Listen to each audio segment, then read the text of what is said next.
Eu não sei se eu comentei com a senhora ou com o Galves, né? Alguns episódios que eu acho que vale a pena se registrar, que eu vou registrar no meu livro, e que em vídeo, em verdade, ou pelo menos na época de televisão, eu não registrei. Mas algumas coisas assim diferentes, que a gente sabe que o Chico e vocês que o abrigaram aqui, ele ficou hospedado aqui com você, foi hóspede de vocês, que mais de 40 anos, né, Galves? Vinha semanalmente. Depois foi ficando mais difícil, ele vinha 2 vezes por mês, vinha fazer tratamento de acupuntura e sempre que necessitava, tinha por tarefas doutrinárias de vir a São Paulo, ele sempre ficou aqui.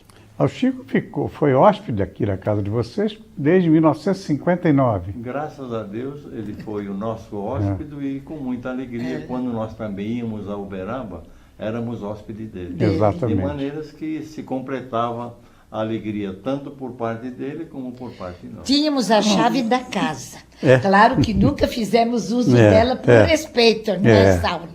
Seria atrevimento. Mas para alegria nossa, ainda temos a chave da casa. Eu comentei isso, inclusive, eu sempre que tenho a oportunidade de falar, hoje com o Oceano, com tantos outros companheiros, eu comento, né? Esses aspectos, há aspectos da vida do Chico que nunca nós pudemos registrar, que nunca tivemos oportunidade. Eu, por exemplo, tive vontade algumas vezes de reportar a atividade dele aqui, a presença dele aqui.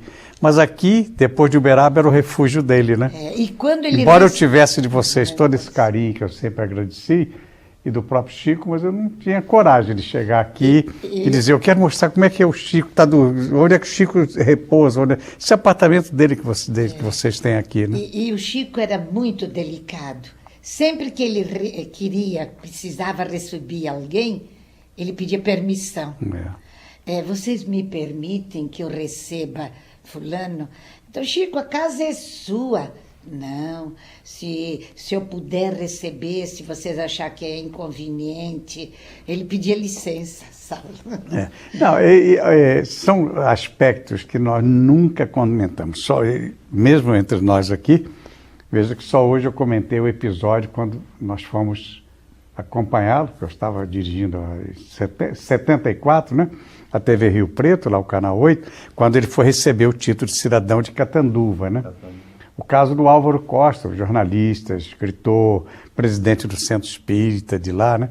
O Álvaro ficou seguramente uns 2 anos, e era um radialista muito conhecido lá em Catanduva, uns 2 meses, me botou doido dentro da rádio e da televisão, que queria apertar a mão do Chico. Ele disse, Saulo, eu sou um espírita que não conheço o Chico. Na hora que eu apresentei ele ao Chico, quando o Chico, horas antes de receber o título, né? Passando ali entre Rio Preto e Catanduva, ele segurou a mão do Chico e ficou assim, acho que uns 2 minutos, eu sou o Álvaro Costa, eu sou presidente do centro, eu sou vereador, Ele falou uns 10, eu sou. Aí o Chico, de repente, quando ele deu uma paradinha, o Chico disse assim, que Deus te abençoe, meu filho. Eu não sou nada, eu sou a poeira que vocês levantam por aí. O Chico recebeu grande parte do livro, A Vida Continua, na nossa casa em Santos. Mas há um episódio muito bonito, Galves deve lembrar, não é, Galves? Assim que o Chico veio para São Paulo, depois de passar alguns dias em Santos, na Epitácio Pessoa 55, uma casinha que a gente tinha lá, e o Chico passou alguns dias lá, e nós ficamos muito felizes com isso. E quando fui buscá-lo, ele vinha muito feliz, muito contente, muito satisfeito daqueles dias que lhe proporcionaram em Santos. Aí quando chegamos em São Paulo, à noite ele falou, olha, Galves e Nene, eu gostaria que você me levasse até o Morumbi.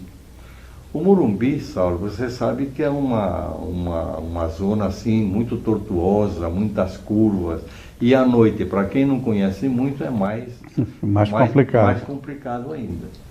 Aí fomos para o Morumbi, e aí o Chico diz assim no caminho, olha, tem uma entrada grande que era assim, um tipo daquelas entradas de fazenda, você entra por lá. E o Chico nunca tinha ido no Morumbi, e eu muito poucas vezes. Aí fui, localizei, entramos, aí o Chico ia dizendo, entra nessa travessa. entra nessa outra travessa. Eu não conhecia nada, e o Chico no escuro, que no Morumbi nem luz tinha naquela época, até que caminhamos um pouquinho, o Chico diz assim, para um pouquinho aqui. Nós paramos o carro, o Chico desceu e foi andando, olhando para algumas casas e tal, e nós, eu e Nena conversando atrás, e o Chico sozinho, para cima, para baixo, olhando. Aí depois que ficamos lá uns 15, 20 minutos, ele falou, podemos ir embora. Aí ao entrar no carro, o Chico diz assim, neste bairro é onde está todos os personagens do livro E a Vida Continua. Só que não nos disse quem era e qual era a casa, porque alguns dos personagens na época ainda viviam. Ele foi conhecer realmente no bairro, reconhecer o que ele havia visto psicografando o livro em Santos. Agora, o importante é a noite, sem conhecer nada, ele foi informado, entra nessa rua, vai nessa rua, vai aqui. Ele era o guia. Era. Ele antes, na psicografia, ele via os quadros, aonde estava, como era, depois reconhecia o terreno. A mediunidade de Chico era realmente no espaço e no tempo. Hoje explicada com a física quântica e a ciência busca explicar, mas o Chico não fazia força por explicar. Ele vivia dentro do fenômeno. Dona Nena e Galvez, eu acho que sempre é importante a gente assinalar isso. Vejo vocês.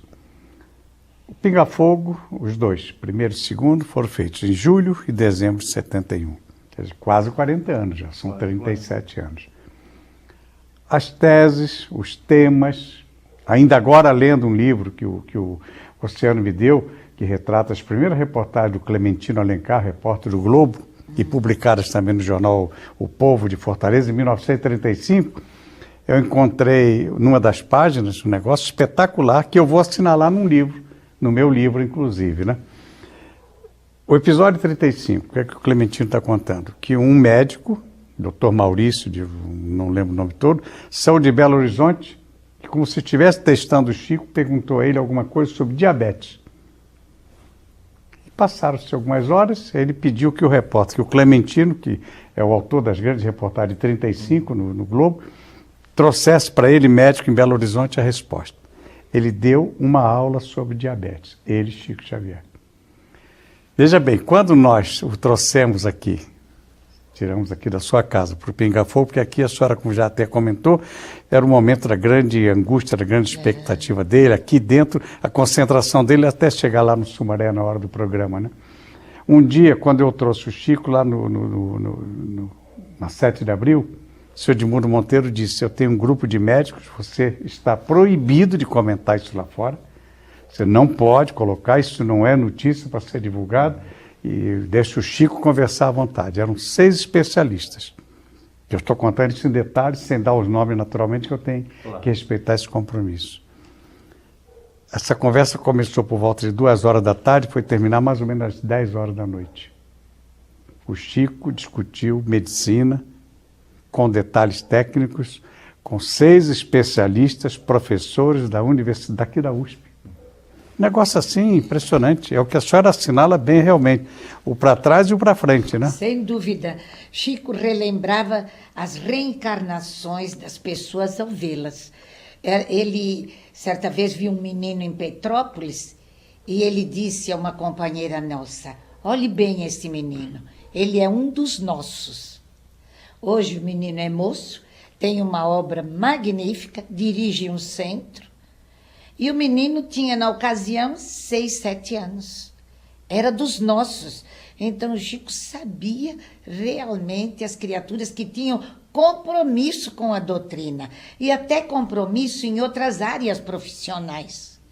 Ele não interferia na personalidade de um jovem, quando se lhe ia perguntar sobre que carreira fazia, mas ele sentia onde a pessoa tinha vocação, porque ele via no passado esta alma reencarnada e sabia. Ele disse a várias pessoas, amigas nossas, que elas seriam médicas, e tiveram dificuldade de entrar no vestibular, prestando 1, 2, 3, mas entraram e hoje são médicos. Eu tenho uma curiosidade que eu vou aproveitar esse nosso documentário para perguntar a vocês. Eu tinha a felicidade de saber que o Chico confiava, acreditava na honestidade, nos propósitos meus para fazer tudo que nós fizemos com aquela série de reportagens, né? Mas vocês eram os confidentes de todos os momentos aqui, né? Será que, Galves ou Dona Nena, tem alguma revelação assim meio interessante que, para mim, quando eu estava em Uberaba conversando com ele, que era interessante, que era importante ele participar do Pinga Fogo, e eu sabia que eu estava contrariando alguns diretores aqui, que foram resistentes até um certo tempo, temerosos de colocá-lo num programa, né, como Pinga Fogo, né? E ele disse assim, eu acho que eu não vou corresponder ao que esse programa precisa. Eu não sei nada do que eu vou dizer lá, mas também não quero saber nada do que vão me perguntar. Agora, para vocês, ele manifestou alguma coisa aqui. Naquelas horas de nervosismo que a senhora falou aqui, a caminhada dele aí no corredor, a concentração. O Chico, naquele momento, se entregou a você, sem dúvida, né, Saulo? Porque ele confiou. Naturalmente, os amigos espirituais o alertaram que ele poderia ir ao programa e tudo mais, mas o livre-arbítrio funciona. Você poderia tê-lo decepcionado. Perfeito. E ele realmente ficou agradecido, porque ele confiava em você. Porque naquele instante ele se entregou a você, porque ele dizer que ele podia não corresponder, mas também ele podia ter, naquilo que a gente sabe, ter sido até traído num movimento tão difícil para ele.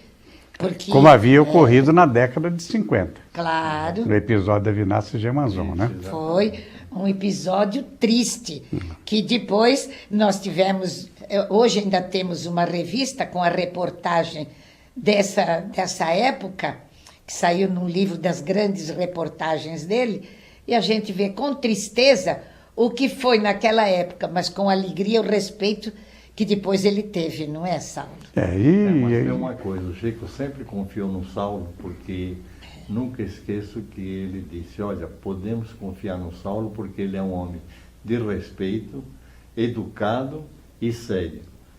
De maneiras que você é um privilegiado na figura de Chico Xavier. Parece que deu emoção em todos nós agora. Vou dizer o que agora isso? Não tem o que dizer, né?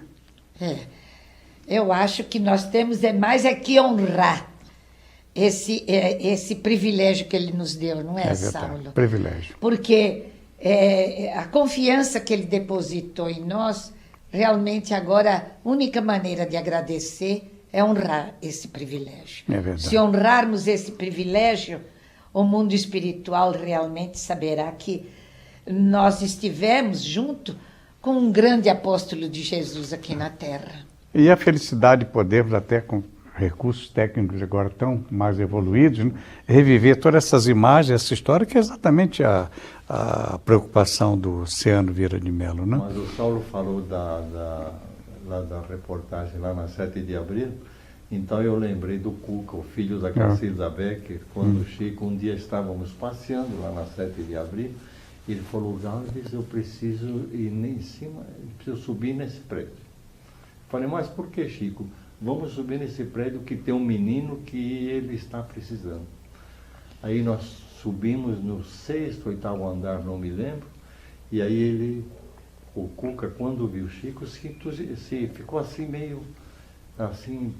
meio atordoado. E aí vieram mais 2 ou 3 rapazes que estavam lá trabalhando com ele, e aí o Chico falou que queria falar com o Cuca, José Carlos Becker. E aí o Cuca chegou lá, já ficou chorando e tal, bateu um papo com ele, e graças a Deus o Cuca está um moção já, cheio de vida e trabalhando bastante. Foi um detalhe muito interessante, porque ele viu que o menino naquela altura tinha perdido a mãe, estava com graves problemas de saudade, e na época o Luiz Carlos Becker precisava de muito apoio, né? E o Chico, naturalmente, através de Cacilda, foi o intermediário. E nós tivemos a alegria também de trabalhar com ela, porque Chico recomendou que ela trabalhasse conosco no União. Então, tivemos também esta alegria. Era uma médium maravilhosa, uma médium realmente com um potencial mediúnico muito grande. E ela trabalhou conosco no União. E depois, mais tarde, é que eles fundaram o Centro Espírita Cacilda Becker. Mas durante muito tempo ela trabalhou conosco no União. E como nós estamos aqui, em verdade, isso é um papo informal, porque a gente está pegando assim, retalhos, né, da nossa conversa. Depois o que não servir da conversa, não importa. E a senhora sabe, quando eu fiz o documentário de 91, né, que colocamos, inclusive, a festa de inauguração do União, do Centro União, né? E aquele encontro, depois de 50 anos, do Humberto de Campos Filho, lá lá no centro, que, sei lá, é uma coisa fantástica. Belíssimo. Exato.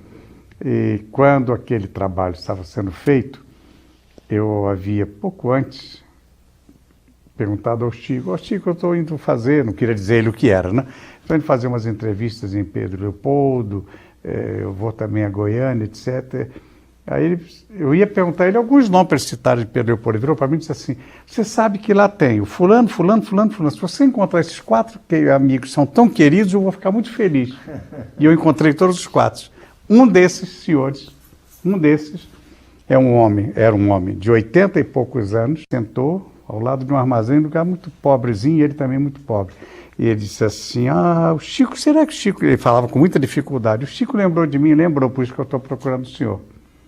Aí disse assim, mas eu não fiz nada assim importante para ele, não. Só que quando ele tinha 10 anos de idade, aí ele estava trabalhando lá naquela fábrica de fiação, ele ficava dentro, eu botava de noite, ele era muito magrinho, sentia muito frio, eu botava ali, ele com um bocado de algodão em volta dele, deixava ele dentro de uma caixa sem o chefe ver, para ele poder dormir com um pouquinho sem frio de noite. O Chico não esquecia isso. Uma companheira também de Pedro Leopoldo, ele tinha muito carinho, Nair Machado, que era irmã do Zeca Machado, que trabalhava na casa espírita, no Luiz Gonzaga. E sempre que ele encontrava com ela, ele dizia, Nair repartia comigo a merenda. Ela levava uma merenda dupla, e eu não tinha normalmente merenda para levar. Ela repartia comigo a sua merenda. E ele, sempre que estava com ela, agradecia a merenda que ela repartia. Não esquecia dos benfeitores? Não. Chico nunca esqueceu nada que se lhe fizesse bem. Uma coisa que tivesse dado a ele alegria. Agora, as tristezas ele procurava esquecer e as ingratidões também. As ingratidões... só dividia a alegria com todos, né? A dor ele guardava com ele. A senhora estava me falando que o Chico estava com algum... Quando eu fiz a primeira entrevista com ele, a senhora me perguntou a data. Eu lembro que eu gravei nos dias 2 e 4 de maio, que eu teve uma interrupção no dia 3, que era feriado, que era a festa da cidade, né, do Zebu, que, aliás, aproveitei para gravar, a pedido do Chico, o Hospital do Fogo Selvagem, mostrando a que ponto eles estavam, relegados ao abandono, etc. Né? Então, gravei dia 2 e 4, e só no dia 9 foi para o ar. Mas ele confidenciou a senhora aqui que ele estava se sentindo mal no dia do... Quando ele chegou, eu elogiei que ele estava muito bem, tinha sido muito feliz nas respostas. E ele me disse, Nena, estava numa crise da próstata, de dor muito forte. Disse, Chico, mas não transpareceu nada na entrevista. E ele já veio conversar e tratar da cirurgia que ele fez depois em agosto. Logo depois daquela época. Logo depois. Então foi justamente 68. Então, ele veio, tratou e operou-se no Santa Helena com Américo Zop, Dr. Levi e Oswaldo de Castro. Aliás, aí estamos corrigindo aí uma informação importante, né? Não foi no São Lucas, foi no Santa Helena. Foi no Santa Helena. E ele submeteu-se aos médicos da terra, porque ele dizia exatamente, aconselhava até aos médiuns de cura que fosse procurar se precisavam, mas curioso que ele não se dava esse privilégio. E o importante do Hospital Santa Helena é que a Helena Zerrener, que era uma das diretoras da Antártica, ela ia muito a Pedro Leopoldo e recebeu uma mensagem para que ela fizesse um hospital. Então ela construiu o Hospital em Santa Helena em virtude de uma mensagem psicografada de Chico Xavier para ela. E essa psicografia lá em Pedro Leopoldo. Lá em Pedro Leopoldo. E aí então foi antes de 58. Muito antes, imagina. O Hospital Santa Helena já tem já, muitos anos. Mas muita gente pergunta quem pagou aquela cirurgia.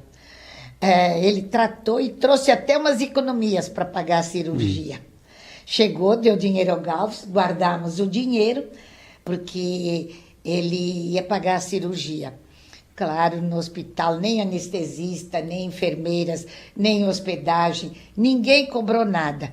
Depois, quando ele veio aqui para casa, estava se recuperando, diversos companheiros tocaram a campainha para dar a sua contribuição para pagar. Que não precisava, porque não havia sido gasto nada. Por isso é que ele dizia, Saulo, que ele era um homem riquíssimo, e era mesmo, verdade. né? Porque sempre que ele precisou de alguma coisa, ele tinha muito. Ele tinha amigos. Não precisava de dinheiro, né? Tinha amigos. Eu tenho nesses... Eu devo ter o quê? Eu acho que tem material para fazer umas 2.000 páginas de um livro. Mais ou menos. Né? Mas o livro terá... Se quiser parar, senão continua. Então, eu estou aproveitando até para registrar algumas coisas que só vocês podem, né? O Chico tinha 2 lugares distintos de trabalho com a psicografia dele. Lá, em Uberaba, e quando ele estava aqui, que era infalível a visita dele lá no União, até aquela inauguração que eu tive o privilégio, né? De ir lá ser o mestre de cerimônia, né? Lá e cá, quais psicografias que a senhora, na sua avaliação, eu sei que todas são importantes, alguma que teve assim um significado muito especial, por algum motivo muito especial? Todas são lindas, não é, Saulo? A gente aí...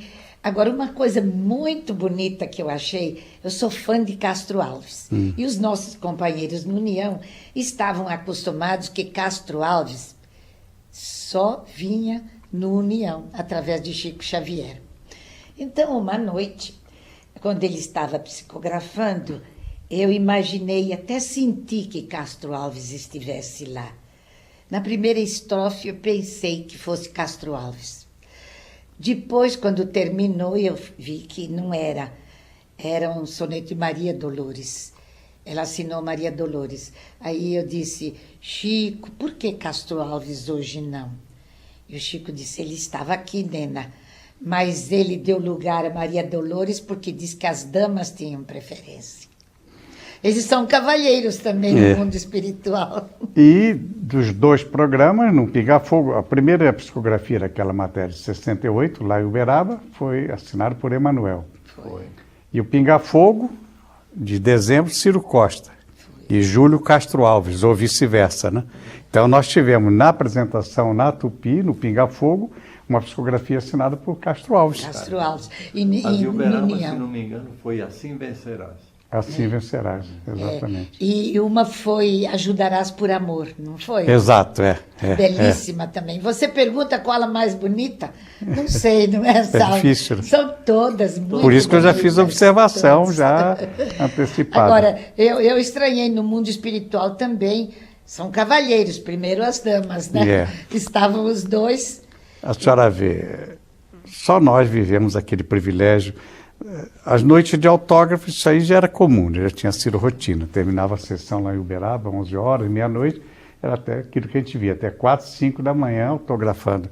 Isso, inclusive, era impressionante também, né, dona Nina? Esse respeito que muita gente não sabia que o Chico tinha pelas pessoas, né? Que enquanto tivesse alguém dentro da casa, ele se sentia no dever. Ele não saía sem cumprimentar a última pessoa. E certa vez foi, você deve lembrar, Saulo, uma das tardes de autógrafos que Chico fez no Clube Atlético Juventus. Já era mais ou menos 7 horas da manhã e tinha uma feira vizinha lá ao clube, E os feirantes todos já começaram a entrar de novo e teve que parar, porque senão ia começar tudo de novo. Eu esqueço o nome, inclusive, que foi inclusive um dos promotores, era aquele presidente da Casa Transitória. Gonçalves, José Gonçalves. José Gonçalves, né? Isso. Nesse episódio do Juventus. José Né? Gonçalves Pereira. O Chico tinha um amor à doutrina e era incansável. No trabalho da doutrina espírita, Chico era incansável. Ele tinha realmente, ele aproveitava o tempo, e aproveitou muito tempo que esteve aqui na Terra. Ele tinha uma disciplina para o corpo não acostumar. Ele dormia sempre à mesma hora, estivesse aqui em descanso, em lazer, ele não se dava ao luxo de dormir mais cedo, ou de dormir mais, ou de acordar mais tarde, porque diz que era para o corpo não acostumar. Antes de 4 horas da manhã ele não deitava.